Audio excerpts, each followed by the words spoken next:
మంగళగిరిలో సాయి ప్రియ రెసిడెన్సీలో పారామిలిటరీ విశ్రాంత సైనికుల సమావేశం జరిగింది. ఈ కార్యక్రమంలో పారామిలిటరీ రిటైర్డ్ సైనికుల సంక్షేమ సంఘం నాయకులు చంద్రకుమార్, భరత్ రెడ్డి తదితరులు పాల్గొన్నారు. అనంతరం వారు మాట్లాడారు. నా పేరు CH Haribabu, advisor to state committee paramilitary association. మీ అందరికీ మీడియా ద్వారా గౌరవ ముఖ్యమంత్రి వర్యులకి, ఉప ముఖ్యమంత్రి వర్యులకి తెలియజేయండి ఏమనగా, మేము పారామిలిటరీకి చెందినటువంటి సైనికులం. అంటే బోర్డర్లో ఉండి ఈ దేశాన్ని కాపాడే బీఎస్ఎఫ్, సిఆర్పిఎఫ్లకు చెందినటువంటి సైనికులం. 2012లో కేంద్ర ప్రభుత్వం ఒక ఆదేశం ఇచ్చింది, ఒక జీవో ఇచ్చింది. అందరినీ కూడా సమానంగా చూడండి.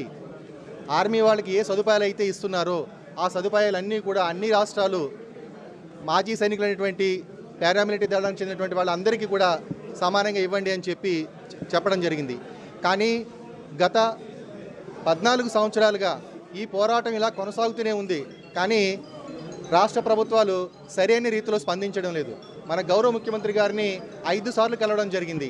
ఉప ముఖ్యమంత్రి గారికి 5 సార్లు వినతిపత్రం ఇవ్వడం జరిగింది.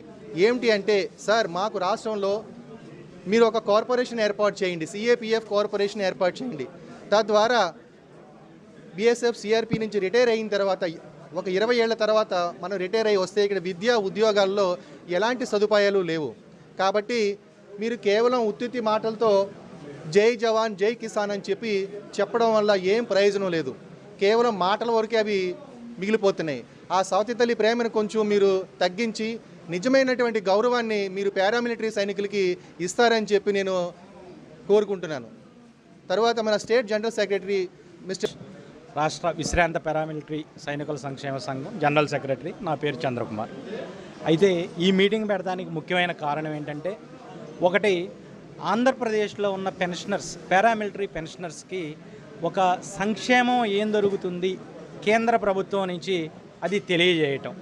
రెండవది ఏంటంటే, ఈ మీటింగ్లో మేము చర్చించుకునే విషయాలు ఏంటంటే, గత 2 సంవత్సరాలుగా ఈ ప్రభుత్వం వచ్చిన కాడి నుంచి చంద్రబాబు నాయుడు గారి ఆఫీస్లో, పవన్ కళ్యాణ్ గారి ఆఫీస్లో ఎన్నో ప్రయత్నాలు చేశాం.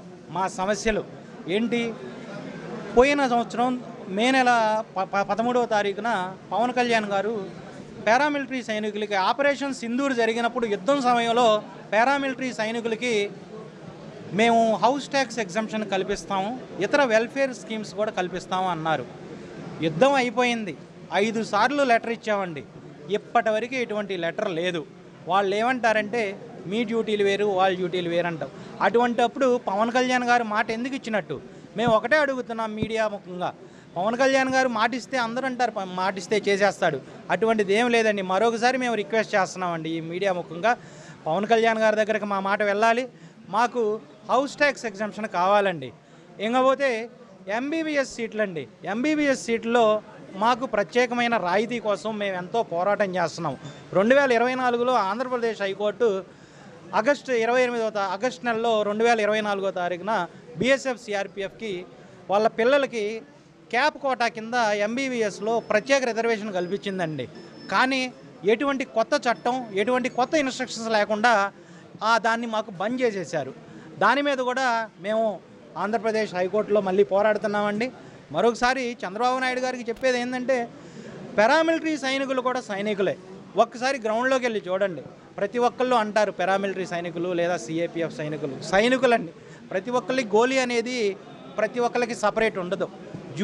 డ్యూటీ ఎవరైతే చేస్తున్నారో వాళ్ళందరికీ గోలీ ఒకటేనండి. పెన్షన్ వస్తుంది.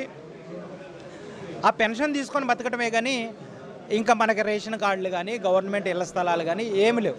చివరిగా మాకేందంటే, ఒక అర్ధ సైనిక బోర్డు ఏర్పాటు చేసి, సార్ చెప్పినట్టు మా అడ్వైజర్ గారు ఒక ప్రత్యేక కార్పొరేషన్ ఏర్పాటు చేసి, ఏవైతే ఇంతకుముందు చెప్పామో వీటి మీద చంద్రబాబు నాయుడు గారు సానుకూలంగా స్పందిస్తారని మేము అనుకుంటున్నాము. వీ హోప్ పవన్ కళ్యాణ్ గారు కూడా స్పందించాలని కోరుకుంటున్నాము. మా మెయిన్ డిమాండ్ అండి, విద్యలో ప్రత్యేక సదుపాయాలండి. విద్యలో ఎంబీబీఎస్లో ప్రత్యేక కోటా కావాలండి. 2024లో ఆంధ్రప్రదేశ్ హైకోర్టు మనకి ఒక జడ్జిమెంట్ ఇచ్చిందండి. ఆంధ్రప్రదేశ్ హైకోర్టు బీఎస్ఎఫ్, సిఆర్పిఎఫ్కు చెందిన జవాన్ల పిల్లలకి ప్రత్యేక కోటా కల్పించండి. దాన్ని ఆంధ్రప్రదేశ్ ప్రభుత్వం ఎటువంటి కొత్త చట్టం, కొత్త రూల్స్, కొత్త జీవో తీయకుండా ఆ ఒక్క సంవత్సరం వచ్చి దాన్నే ఇంప్లిమెంట్ చేయలేదండి. నెంబర్ 1. నెంబర్ 2, పవన్ కళ్యాణ్ గారు 2025 మే నెలలో ఆపరేషన్ సింధూర్ జరిగినప్పుడు ఇంకేముంది, మేము పారామిలిటరీ సైనికులకు కూడా హౌస్ ట్యాక్స్ ఎగ్జంప్షన్ ఇస్తామని అన్నారు. ఆ తర్వాత 6-7 సార్లు మేము వాళ్ళకి లెటర్ ఇచ్చామండి. కానీ ఇప్పటివరకు దానికి ఎటువంటి రిప్లై లేదు. ఉల్టా ఏమంటారు, మేము ఇవ్వలేము అని చెప్తున్నారు. అది ఎలా సాధ్యం? అలా ఇవ్వలేనప్పుడు ఎందుకు చెప్పారు ఆ మాట? ఎందుకు ఇవ్వలేరు? ఎంత బడ్జెట్ అవుతుందండి?